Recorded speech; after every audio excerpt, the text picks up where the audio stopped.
آج کی بالکل تازہ خبر کے ساتھ آگاہ کر رہی ہوں۔ مکہ ریجن میں تیراندازوں کو ٹرانسپورٹ کی سہولت دینے پر شہری کو گرفتار کر لیا گیا ہے۔ سعودی عرب میں مکہ مکرمہ ریجن کی کمشنری پولیس نے 16 تیراندازوں کو ٹرانسپورٹ کی سہولت فراہم کرنے پر ایک سعودی شہری کو گرفتار کر لیا۔ سعودی نیوز کے ذرائع کے مطابق بتانا چاہوں گی کہ تیراندازوں میں 11 کا تعلق یمن، 3 کا ایتھوپیا اور 1 کا صومالیہ سے تھا۔ تیراندازوں کے قبضے سے نشہ آور گولیاں بھی ملی۔ تیراندازوں اور ان کی سہولت کار شہری کو قانونی کارروائی کے بعد پبلک پروسیکیوشن کے حوالے کر دیا گیا۔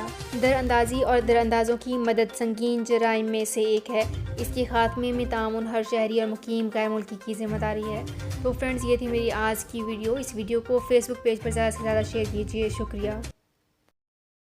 سعودی عرب میں مقیم غیر ملکیوں کے لیے بہت بڑی خوشخبری آ گئی ہے۔ اب کوئی بھی شخص جو اپنے ملک جانا چاہتا ہے اور اس کا اقامہ ایکسپائر ہو یا اقامہ ویلڈ ہو، شرکہ بند ہو، مسسہ بند ہو یا کفیل چھٹی نہ لگا رہا ہو یا کوئی بھی مسئلہ ہو، تو آپ ہمارے ساتھ رابطہ کریں۔ ہم انشاءاللہ آپ کو 3 دن کے اندر اندر ایمبیسی کے ذریعے آپ کا خروج لگا کر آپ کو آپ کے ملک واپس بھیج دیں گے۔ کوئی بھی انڈین، پاکستانی، نیپالین، بنگلہ دیشی، سری لنکن یا کسی بھی ملک کا ہو، وہ آسانی سے بغیر کسی پریشانی کے اپنے ملک واپس جا سکتا ہے۔ جی ہاں، اسکرین پر آپ کے سامنے جو نمبر شو ہو رہا ہے، اس پر آپ کانٹیکٹ کریں۔ انشاءاللہ 3 دن کے اندر اندر آپ کو آپ کے ملک واپس بھیج دیا جائے گا۔ مطلوب کیس والے رابطہ نہ کریں۔ شکریہ۔